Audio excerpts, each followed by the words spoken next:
We are back with a Titus Alone discussion. Third time's the charm of possibly 4, hopefully, if we do Titus Awakes. No promises, but I think the intent is there. And I've got Marianne again here with me.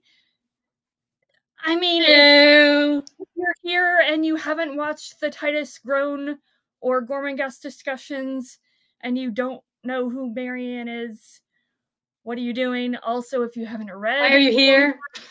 Or Titus Grown. Yeah, exactly. Why are you here? Get out.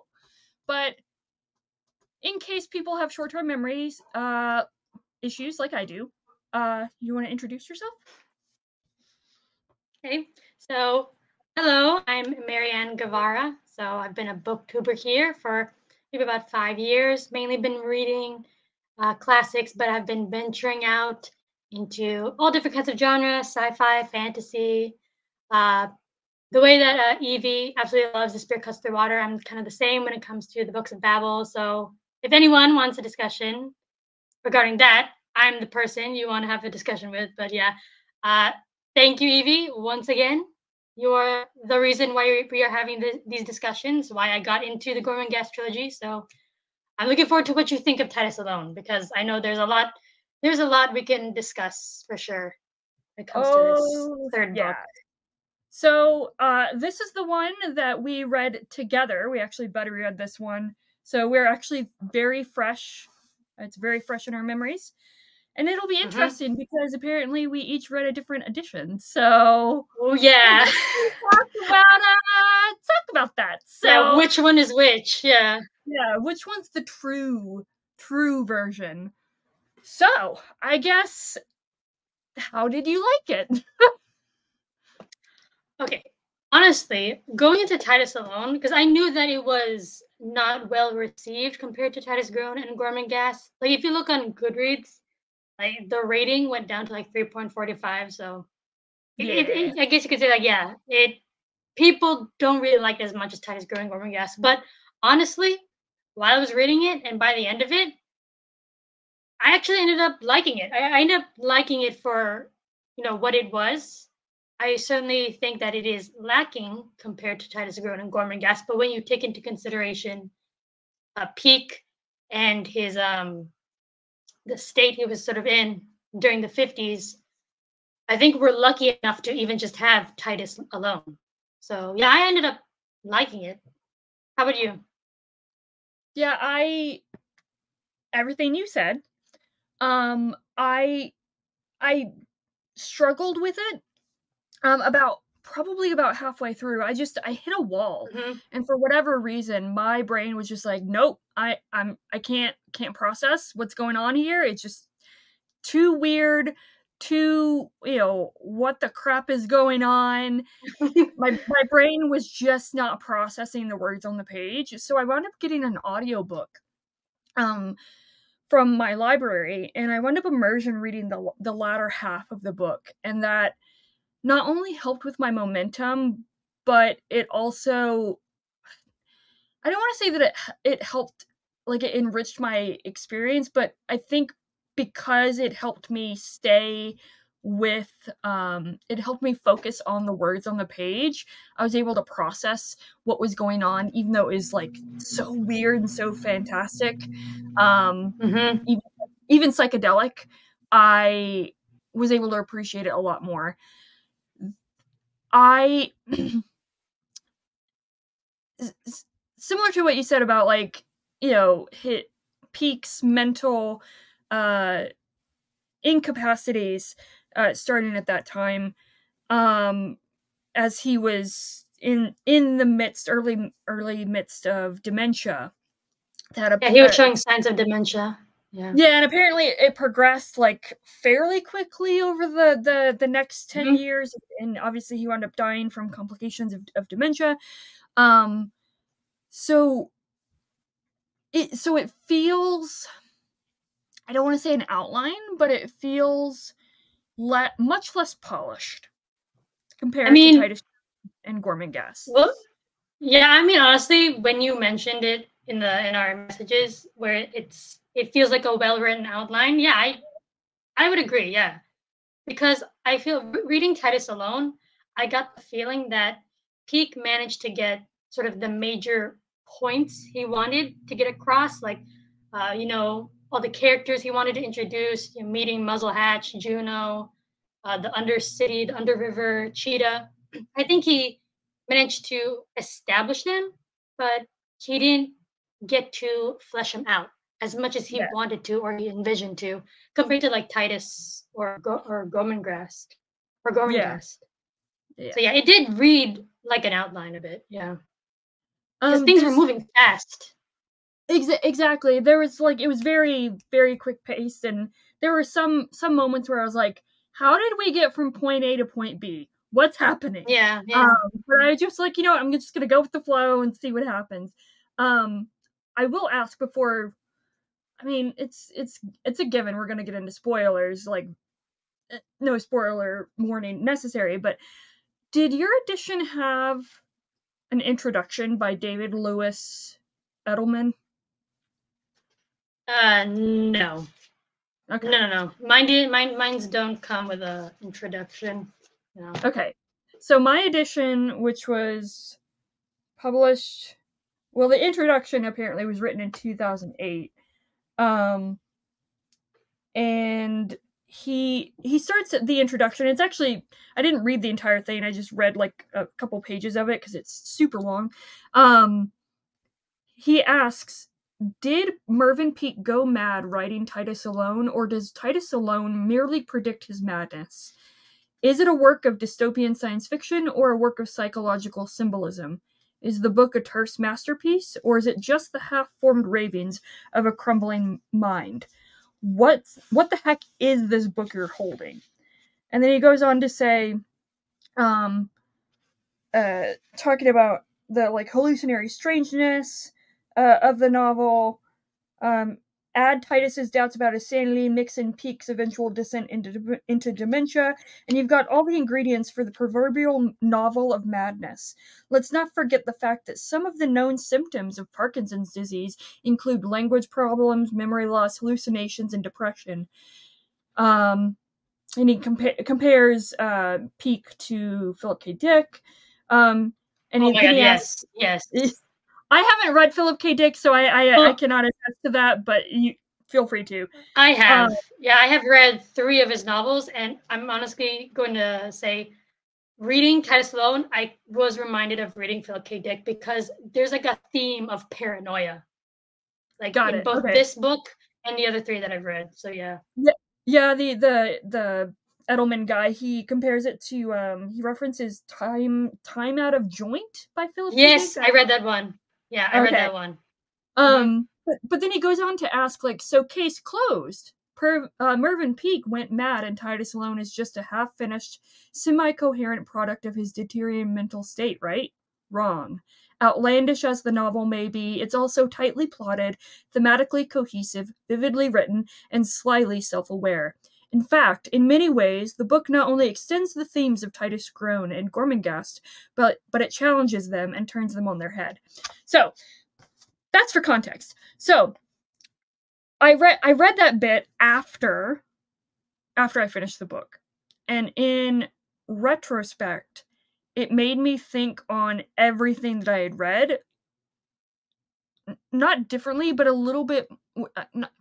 I don't want to say differently or with, a little bit more, a lot more grace, but it did give me perspective. A little more context. And it made me appreciate the book for what it is a whole lot more.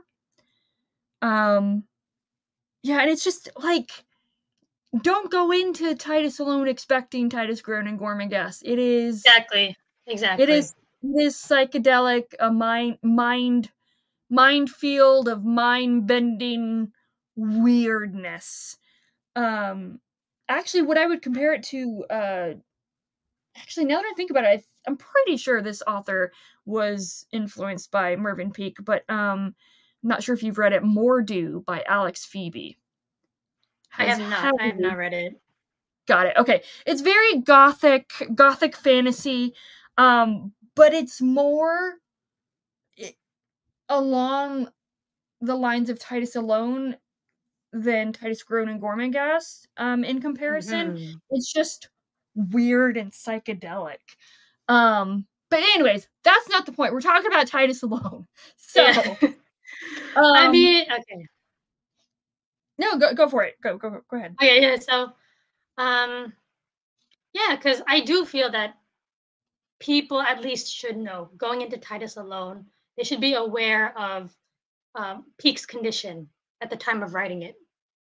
I feel like, just to let him know that, yeah, he wasn't working at full capacity as he was compared to the previous two books.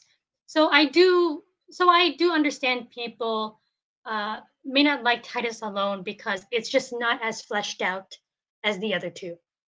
But a part of me wonders, like, how many people will dislike Titus alone just for the fact that it is just a different vibe, it's a different atmosphere, a different tone than Titus Grown and Gormenghast, because those two were very much, gothic, very gothic fantasy.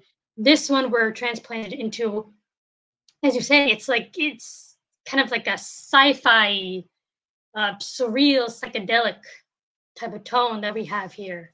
So I mean, they have references to like cars and helicopters and airplanes, and I'm like, what is happening? And then like this weird, the orb thing. I'm like, what is this orb? The orb. It's like the orb was like, so this is like kind of sci-fi we're going for, because I mentioned it in a message on Instagram that I did have this sort of theory that, because Gormenghast is so secluded, it's so isolated. What if the world outside is going to be a bit more, modernized, more in the future, that type of thing?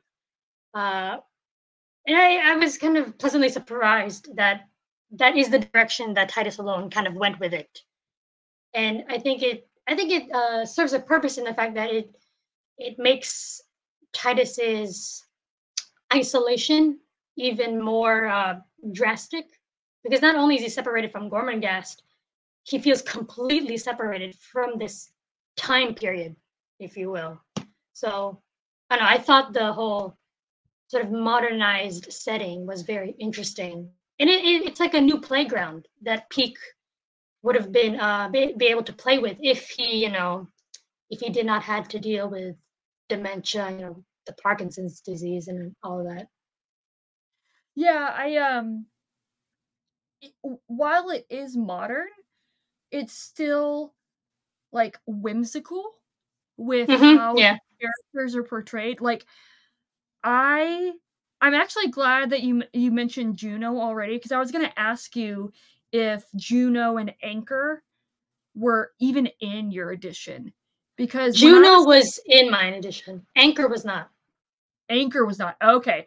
No. So that listening to the audiobook in the latter half also added to the reading experience, because the audiobook is your version of the novel, as opposed to the physical edition that I have, which is apparently some sort of original / restored edition that was not edited the crap out of.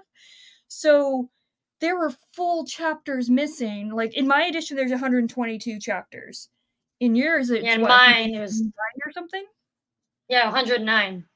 Yeah, so there's like over 10 chapters missing, and there were like I realized that they kept referring to Cheetah as, so in the book they kept referring to Cheetah as the scientist's daughter, and they didn't do that in the audiobook. They just referred to Cheetah as Cheetah.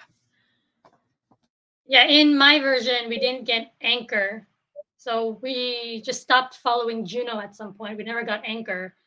There is less talk about Cheetah's father is like the scientist, or like her and her father are kind of, and what they're doing, it's like it's more ambiguous. Like you don't really get to see, it's never really explicitly told that, oh yeah, this is like a sort of evil scientist type of character, that sort of thing.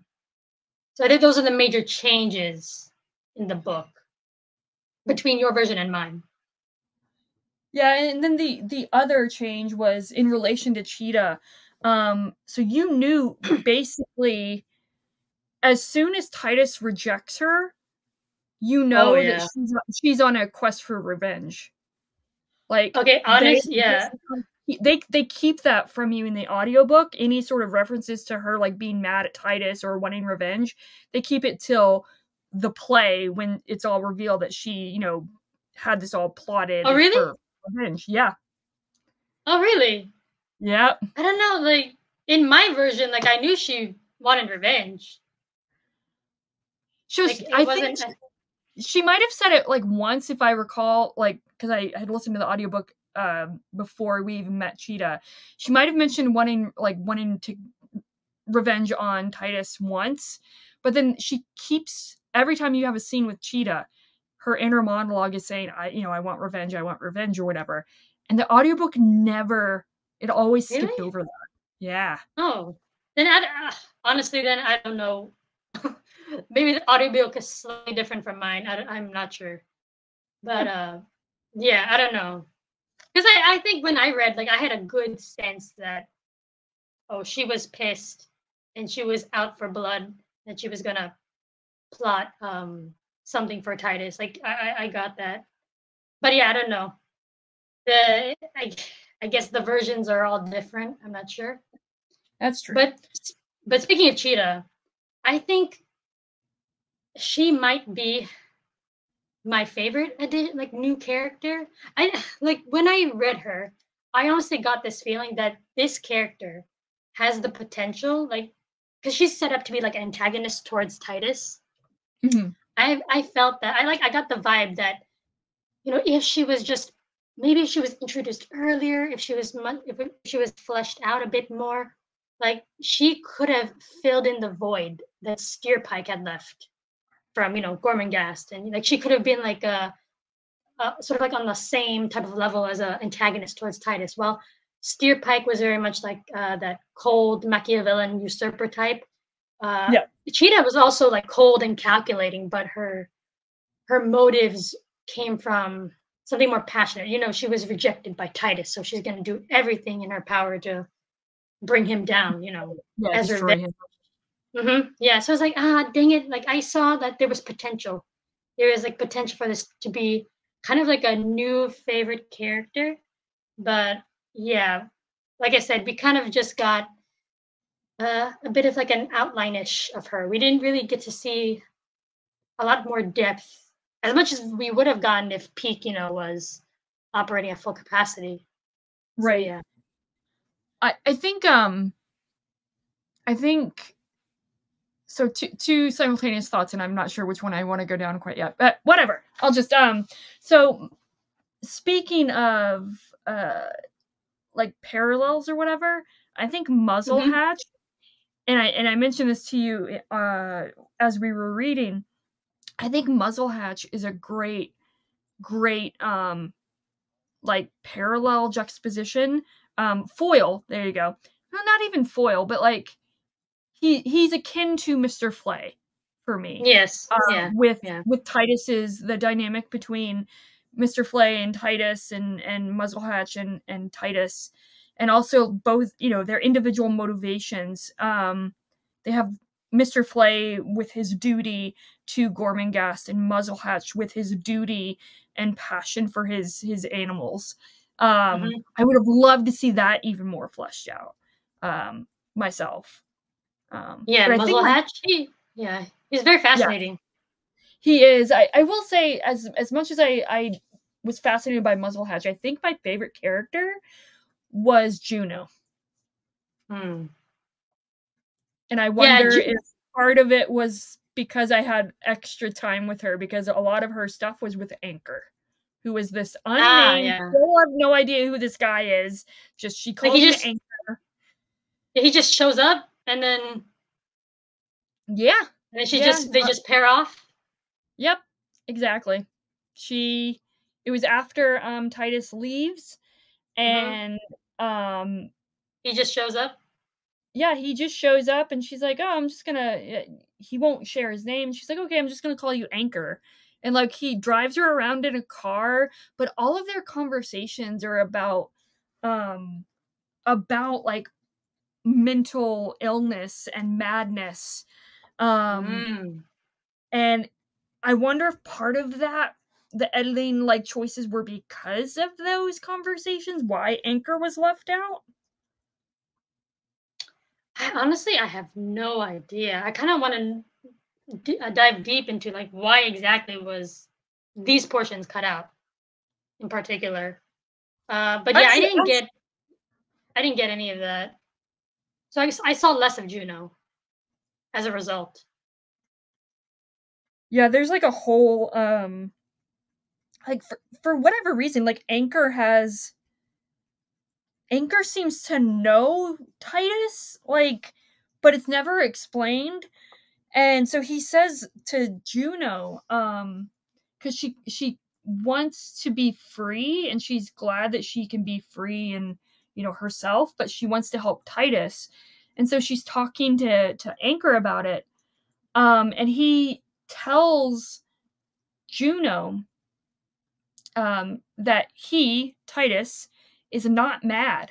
Whatever else he is not mad. If he were mad, then it would be better for madness to thrive in the world. No, inventive, perhaps. He may be, for all we know, the last word in the realms of imagery, supposition, hypothesis, conjecture, surmise, and all that is clothed in the wild webs of his imagination. But mad, no.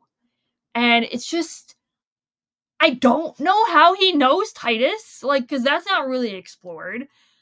But all these conversations that him and Juno are having about madness and it's just, and because he even shows up in the play at the end, like to save. Oh yeah. I read up on that.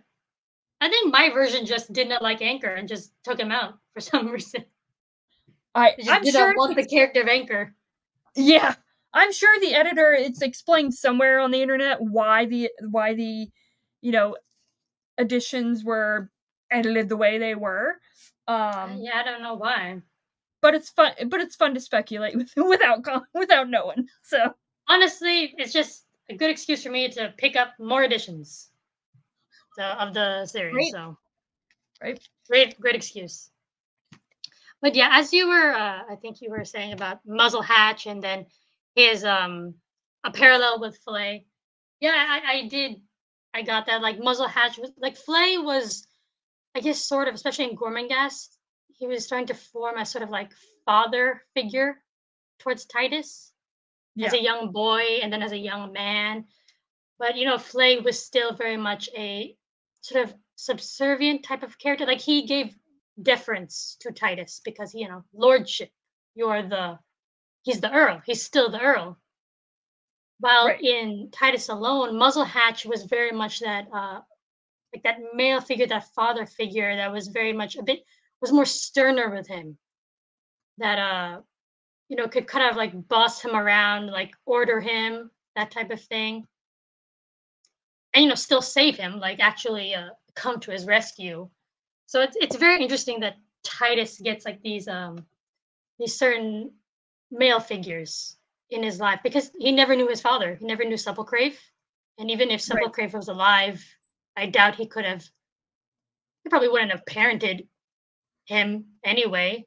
Like he just probably would have left him alone. But it's interesting to see how Titus grows up with Flay, who was more of like a sort of like a gentle type of guidance and had more deference. And then he has Muzzle Hatch, who was a lot more sterner, who challenged him more. And was also a protector as well, an active protector. Now that actually you bring it up, it got me thinking. Juno is kind of a parallel to Nanny Slag as well, because even though Titus does have a sexual relationship with Juno, like she is kind of that maternal, because she's double his age, and she does care for him like more maternally than she does nurture him. Yeah. So that's interesting. That's fascinating. Huh. Yeah, but it's also a bit sad because like Titus's relationships, and it's really seen also with, at least in my version, with Juno and Muzzle Hatch and those three characters from the Underriver, the ones that show up at the end. Oh, crab calf. Oh gosh, crab calf. Clab. I can't remember their names. Their names were just so. Yeah, crab calf, who has all the books, and he published one thing. He has multiple copies of it because he only sold a dozen, I think it was. And then who was it? Because I wrote it down here somewhere. Oh, yeah, crab calf, Caro, and Slingshot. Yeah, those three. Yeah. So yeah, you see Titus sort of like form, or not necessarily properly form, these bonds with these people, because he's very much, people describe him as a ghost. His body is there, but his mind is constantly sort of grappling with Gormenghast, trying to sort of figure out, like, what does he want? And also, it's like everyone's questioning him, like, you keep saying Gormenghast and all these names, like, it's not real. And he's like, is it real? I don't know. Oh my god. Honestly, yeah, it's those parts of the story where I felt like, am I reading a Philip K. Dick novel? And I've read I'm in a Joint, I've read A Scanner Darkly, I've read Do Angels Dream Electric Sheep. All of them have to deal in some way or another the sense of, like, just paranoia. You're wondering, like, is this true? Is it not true? And I was like, oh my god, I'm going through this again, but in Titus Alone. And it's like, there's like a part in the book in Titus Alone where he's like, give me the kingdom that, in my mind. It's like he's slowly starting to be convinced by these people that, Gormenghast was never real, that you just made it up. And it kind of affected me, like, oh dang, they don't make me start to question it now. Because I just read 2 books about the dang place. That's why at the end, when Titus goes, so again in my edition, at the end, he is Juno and Anchor take Titus into a helicopter and they fly away from the play. The black castle or something. The Black House. Which by the way, I thought, like, I'm like, is this gonna actually be Gormenghast? And it's gonna be, my god, I was gonna lose my mind. Like, oh my god. Honestly, the paranoid part of my mind entertained that thought. I was like, no, please don't do that. So at the end, when they take him in this helicopter, and he's like, hey, just, I'm gonna jump out of here and parachute down. And he starts just walking, and he finds the cave, like, or at least the spot where, like, a huge rock or whatever. He finds the rock, yeah, finds the rock, and he's like, I could go this way, and that would be the cave. And I, like, it makes him, he realizes that Gormenghast is real, and I'm like, oh, thank God, Gormenghast is real. So, I can dip out. I can leave now. Yeah, and then, he turns away. But at least, it's like, okay, I'm not, it's not something just in my head. Like, he spent this entire book having everyone question him, and he's questioning himself. And to have that, like, knowledge and assurance that he is not bad, his memories are valid, and real, that was fantastic. I'm glad we got that. I'm glad we got a bit of that confirmation. I do find it just a bit funny that the whole time he's like, oh, like, towards the end of the book, he's like, oh, take me back home to Gormenghast, please, just, I want to go back home. And then, like, he sees the rock, and he sees the cave, and he's like, oh, thank God, it's real. Let's go back. I'm just gonna leave. Never mind. I'm not gonna go there. In my version of the book, there's no helicopter. There's no, like, Juno and Anchor that show up and helicopter him away. After the incident at the Black House, he just walks. He just leaves on foot. And then he arrives at the rock. So yeah, that part was just cut out. But yeah, that whole grappling with, because it's not just about is Gormenghast real? It's the idea that if Gormenghast isn't real, am I even real? Because that's how tied together Gormenghast and his identity is. This idea Right. that if this place didn't exist, do I even exist? Am I even here? Am I having this conversation with these people? It's it's And trippy. it's kind of a not a full circle moment, but like a reconciliation with himself. He's trying to get away from duty and from Gormenghast to become himself, and he ends realizing not only Gormenghast is real after everyone's telling him it's not, but also what's the line that Gormenghast was inside him, and he had no longer any need for home, for he carried his Gormenghast within him. All that he sought was jostling within himself. He had grown up. What a boy he had set out to seek a man. What a boy had set out to seek, a man had found by the act of living. And I honestly, I kind of laughed a little bit at that line. It made me think of like the joking things that people, at least in the bookish community, tend to say of like, it's the friends you make along the way, and I'm like, it's that type of thing. Yeah, like Gormenghast was just always in your heart, Titus. That's the lesson we learned. But it's also like the latter half of that quote of like, in Titus grown, obviously he's an infant. In Gormenghast, he's a boy. And in this one, like, he's becoming a man. Like, he has, 2 lovers or whatever. But, and I don't know if you had this passage in your edition. I'm assuming you did. But Titus is talking to Cheetah, and it doesn't say who this great granddom is, but my brain is saying it's the Thing, and it confirms my theory from Gormenghast. So Titus is telling Cheetah. Oh my god, that part. Yeah, I was confused. Yeah, Titus is telling Cheetah, great God, Cheetah is telling Titus, I'm not interested in Juno. I've heard all about her too often. You have? He asks. She says, I have. Titus then says, how foolish of me. Great God, you must have plundered my subconscious, entrails and all.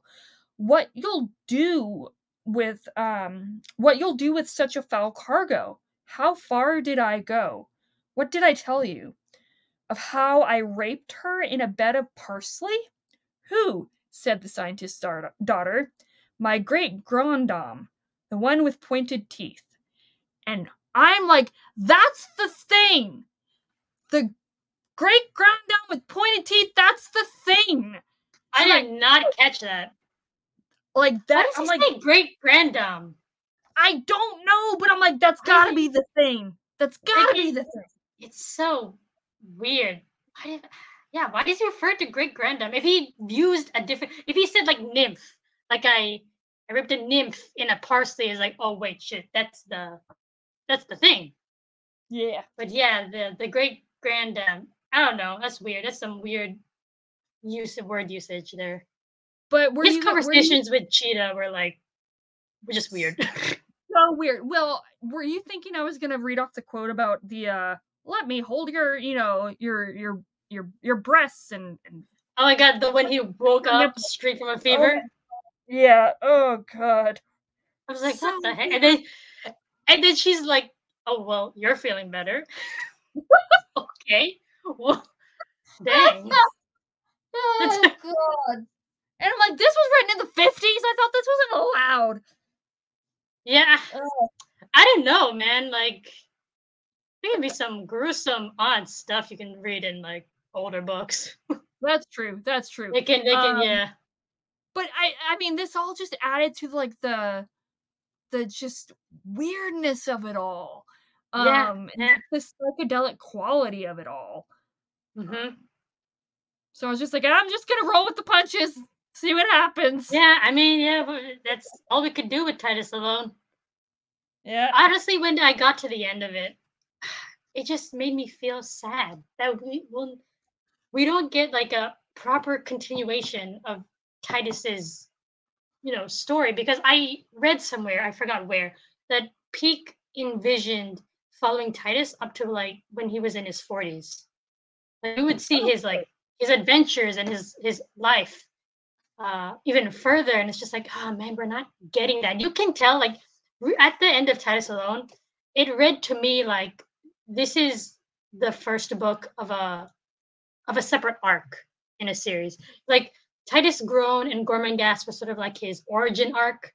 Like Titus Grown was about establishing the political, physical environment that he was going to grow up in. Gormenghast was going to be about him growing up in it, fighting and rejecting it. And then Titus Alone, and maybe Titus Awakes, was going to be about Titus sort of the beginning of his journey as a man, coming into his own identity, and who knows what would happen next after that. So yeah, it's just like towards the end, it read like a beginning, like another beginning, and it's just a shame we never got a proper continuation. With that said, you ordered a copy of Titus Awakes, right? I did. It's not coming yet. No! Okay. So that's what I get for ordering on eBay. All right, so I'm just going to go ahead and read the foreword that Maeve Gilmore, his wife, wrote in 1970. Because this is the alleged continuation, at least for this fourth book, that she wound up finishing.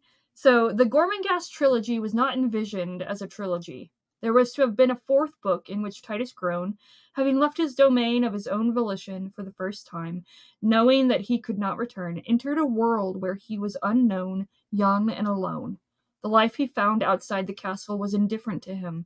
There were echoes from his childhood, and the flint he carried with him gave verisimilitude. Oh my gosh, I can't say that word. If to no one else, at least to himself. Gormenghast was not a dream. The world he encountered outside was not a dream, and the world that had been engendered by the first three books was to encompass the vastness of life. A picaresque tale that was so bloody and so enormous in its vision that only a man who had that boldness and that vision within his grasp could manipulate it. I am about to try to take Titus Alone into that world. The first pages will be those that were... Wait, did I say Titus Alone? Is that... Oh, I guess it is. Oh, the continuation of Titus Alone. I'm about to try to take Titus Alone into that world. The first pages will be those that were tortured into life by the man who struggled with his failing brain and his failing hand to conjure up so enormous a task. That makes me excited. Oh my god. Yeah, it makes me excited and it makes me sad. Yeah, indeed. We never got it. Yeah. But I mean, apparently Maeve Gilmore was a writer as well, so like just by the introduction, like I'm like I have hope. So at least there's a bit more. Yeah, and also like again reading it within context, like or context and context of like it was never even published during even Maeve Gilmore's lifetime. It came out after. Yeah. So. And she only had notes and what Peake managed to put down to work with. Yeah. So. Yeah, like those first few pages and then outlines and notes and stuff. So we'll see. We're gonna buddy read that. No questions asked, right? So yeah. I'm trying to think. Did we miss anything? Oh, what did you think of the Under River? That portion of the book. We talked a bit about the characters. Yeah, so it was interesting. So, I mean, we start off obviously we start off with Titus being saved by Muzzlehatch in the boat. Or in the river. Yeah, no, in the boat, sorry. Because it's like out of control or whatever. And so Muzzlehatch saves him. And then he winds up leaving Muzzlehatch because he's being pursued by the Helmeteers or whatever. The two, like, people. And then he goes into the Underriver. Honestly, it was around that time that I was like, I don't know what's going on. My brain's not processing this stuff. So I don't know how we got from that to the Underriver, but I'm like, I'm just gonna go with it.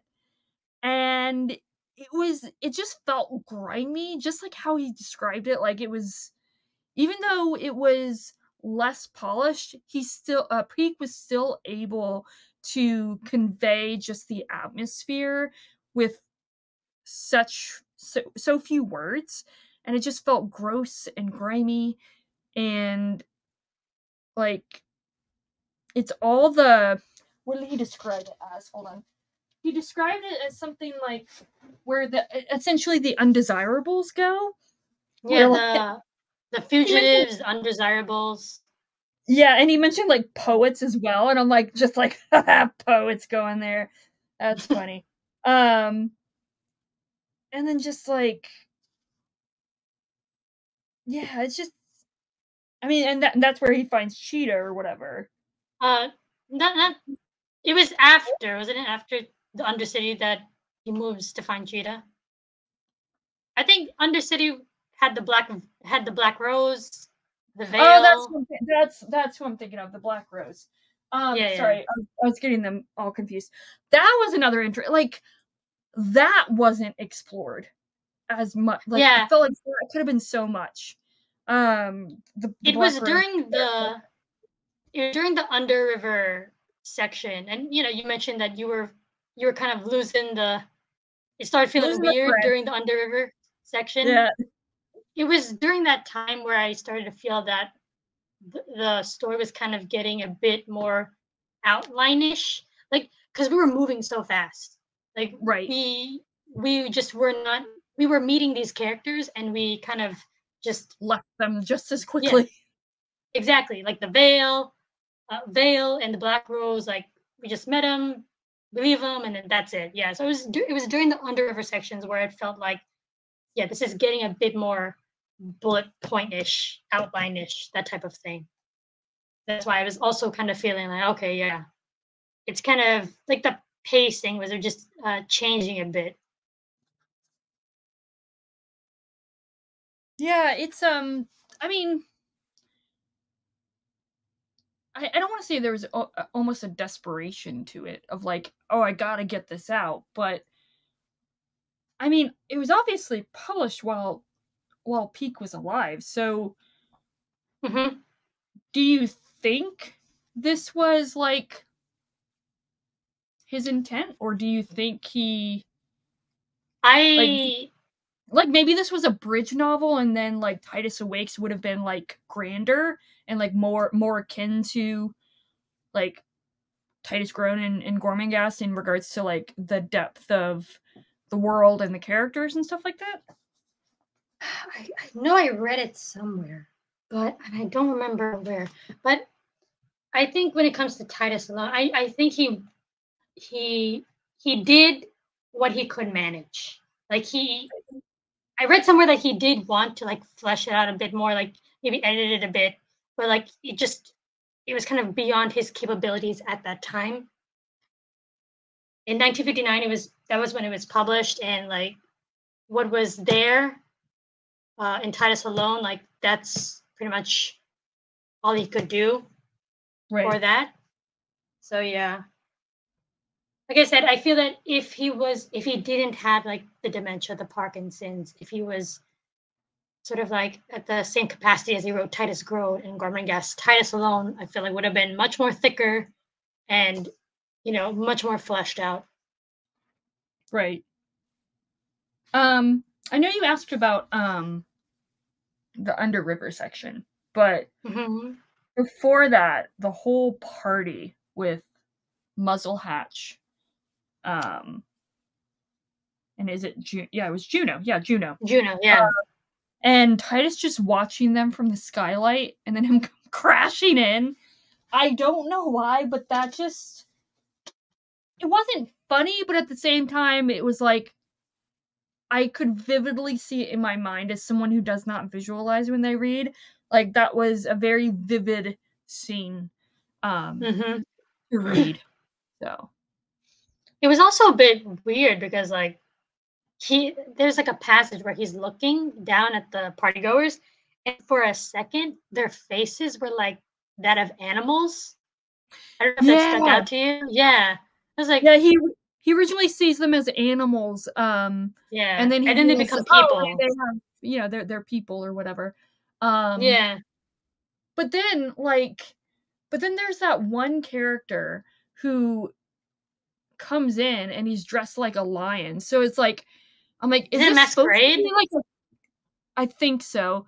And I'm like, is this supposed to be like a costume party? And this is the one guy that like actually like read the RSVP and was serious about dressing up as a costume party, and everyone was like, yeah, this is a joke.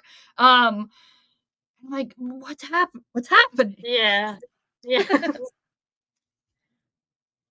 Yeah, it's a bit unclear there. But yeah, it does add to the whole surreal vibe that does Yeah. permeate through Titus alone. What else happened? That's- What did you think of like the two men who keep like tailing him? Oh, So were they the helm, working for Cheetah? Were they the just helm, working for the state? the helmeteers or whatever. Well, Yeah, so yeah. I don't think they were, because I think they were the same two people that were pursuing Titus from the Yeah, in beginning. the beginning. Yeah, they were.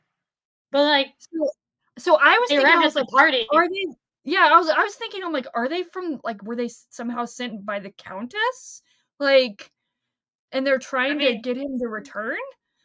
if they were, they could have said something Yeah, instead right. of just silently just following him. They were odd. But it was like it did add a bit of intrigue whenever like you see them show up. And it's like, oh no, here they come.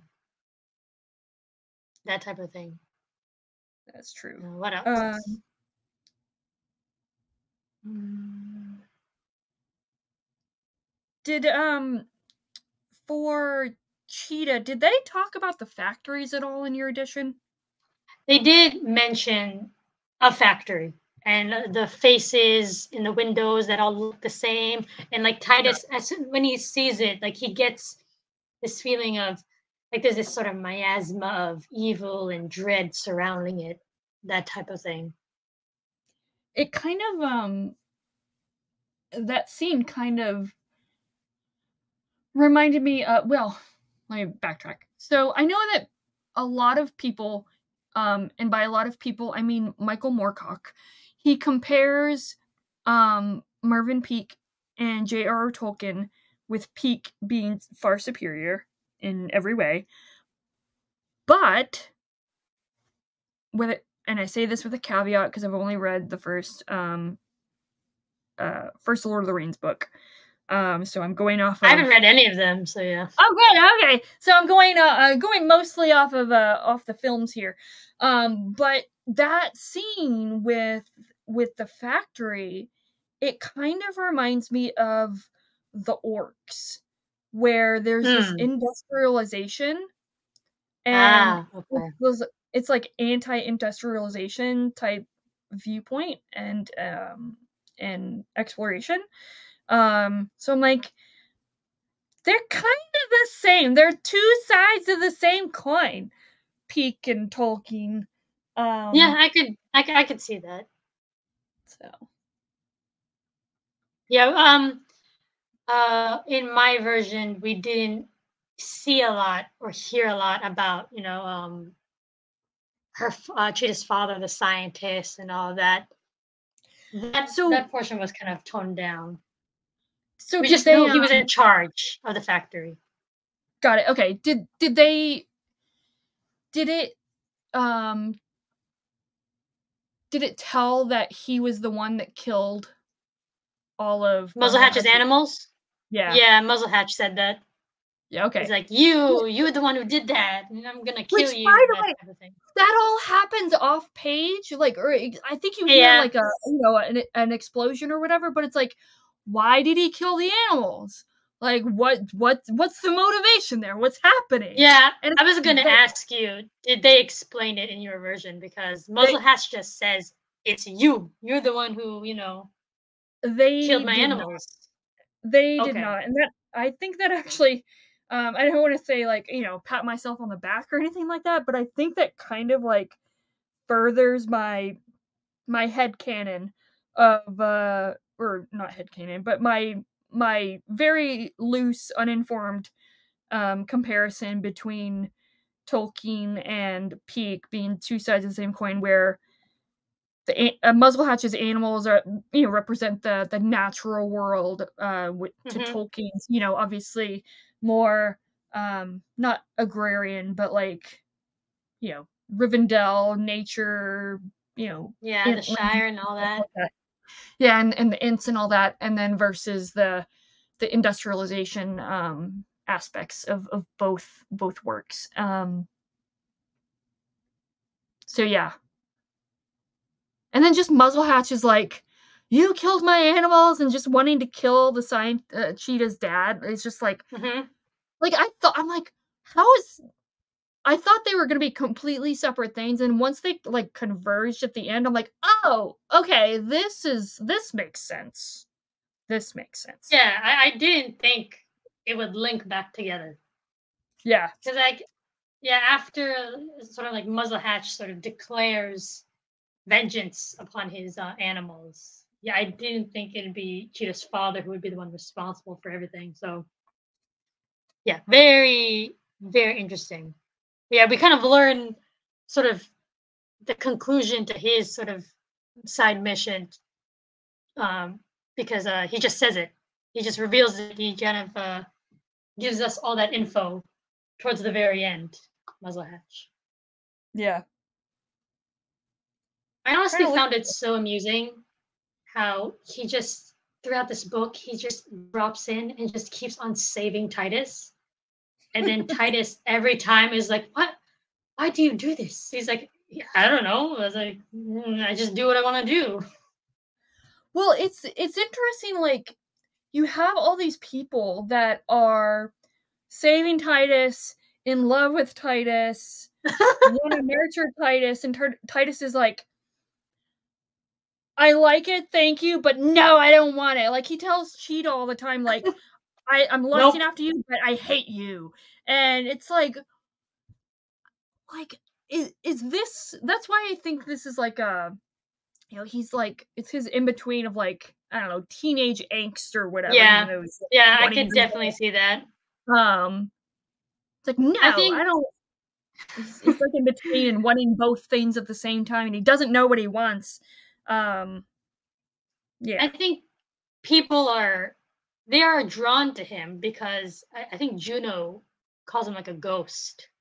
Even Cheetah recognizes there's something mysterious about him.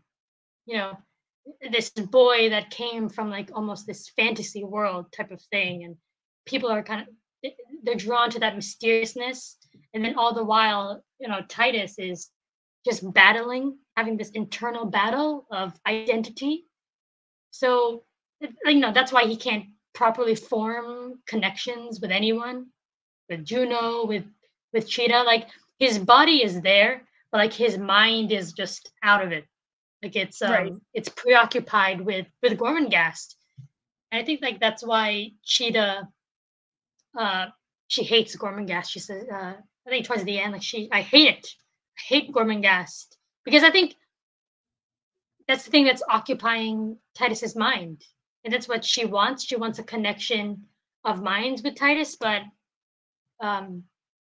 it's not allowed, or it can't be, because Titus is going through things, internally. Yeah. Sorry, I was looking up something on trying to see if there was like context or whatever, and apparently, like, the guy who wrote the introduction to my edition wrote like an entire like blog post or whatever. Oh wow. So I'll send you that link, but according to this thing, the first edition contains, well, as we know, many changes wrought by a heavy-handed editor, quote unquote. the editor removed various references to modern technology such as helicopters and cars. Yeah, I didn't get the helicopter. I mean, I heard about cars, ships. But yeah, no helicopter, no scene with Anchor and Juno. But you did get the scene with the orb, right? Where Titus. I did get the orb. He throws the flint at it. Bizarre. Yeah, that's so bizarre. That whole scene. I'm like, what is happening? Like, don't they explain that it's like a scientific marvel? Yeah, I thought it was something like it was watching them, like it was like a surveillance camera or something like that.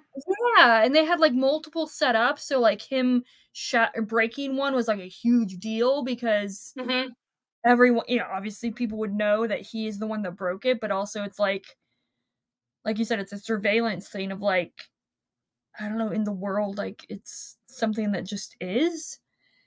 Yeah, like the world outside of Gormenghast, at least the one we saw, it's this weird amalgamation of modernity, because you get cars, you get helicopters, but you also get like these needle-shaped ships, and then you got these orbs that are like cameras. So it's just kind of like a mishmash. So weird. So weird. And then you get Gormenghast, which is just Gormenghast. Yep. Very psychedelic. But when he threw that flint at the orb, I was like, you idiot, that is the only thing you have left from home. Why did you throw it? Why didn't you just pick up a rock or something? Although, I mean, because he doesn't get the flint back after that, if I recall correctly. He doesn't. He forgot it. It's like, yeah, so he he loses the one souvenir he got from home. Is that that's when he starts really like questioning everything, is when he loses the flint. And I think because that's the only thing he kept carrying it around and like, rubbing his thumb on it and stuff like that to remind him of home. And I totally forgot that that lines up with everything of him like questioning everything even more, and like the existence of Gormenghast because he doesn't have the flint anymore, to remind him, have that physical representation of home to remind him of what is real. Oh wait, there's one scene I want to ask you. I think it's in your book. It's the one where he's in prison. He's being kept in prison, and then under the bed there's like someone lifting the rock. Oh yes, he crawls out of the hole. That scene, honestly, that scene creeped me out. So scene, like, made me uncomfortable. That was another scene of like, I want more of this. It actually reminded me of before I say what it reminded me of, I just love how like the guy's like, I used to be in this cell. It was the best cell because you got a window or whatever to the outside, and now you could be the the lord of the jail or whatever, king of the jail or whatever he says. But that scene actually, as I was reading it, it reminded me of the Count of Monte Cristo. When and I'm totally blanking on the guy's name. The guy that's in the jail with the titular Count of who becomes the Count of Monte Cristo. That they become companions and stuff like that, and they like he helps him escape. And it was just this older guy helping who becomes Count of Monte Cristo.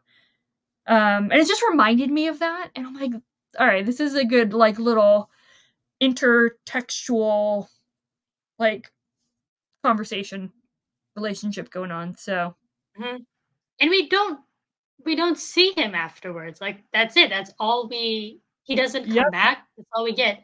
And the end of the chapter, I remember like the last line of it was like he could hear him through the hole saying like, grow old with me. I'm like, what the heck?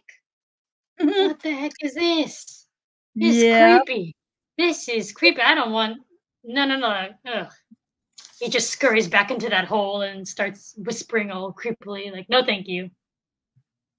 Well, it's like, I don't know. I wonder if he could have been like, it was just a vision for Titus of what he could have become if he just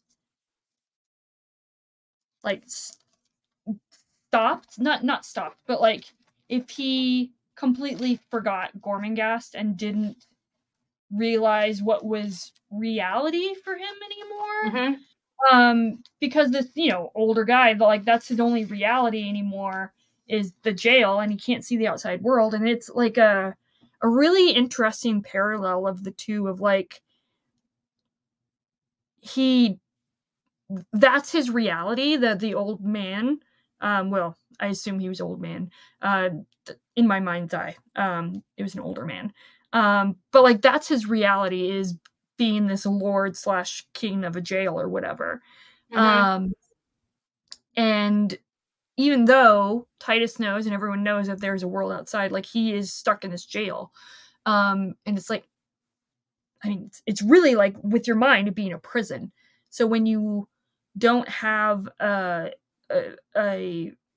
grasp on what reality is, you're within this prison in your mind, telling you what reality is. I don't know if that makes sense. So there's a lot of layers and like metatextual meta things happening. Again, especially considering the context of what Peake was going through, as he was writing, after this was published. So yeah, and it explains why we just never see him again. Yeah. Or why he's never mentioned again. So yeah, like he was sort of like this type of vision of Titus. Yep. And what he could eventually become. Yeah. Damn, there's a lot for being so short and like such a right. There's a lot to There's so much. I actually kind of, damn it, I want to reread this book. I mean, I want to read all of the books, but like this one, I honestly didn't think I would have much to talk about for this book, but we're an hour into it, and I think this is the most that we've talked about any of the books.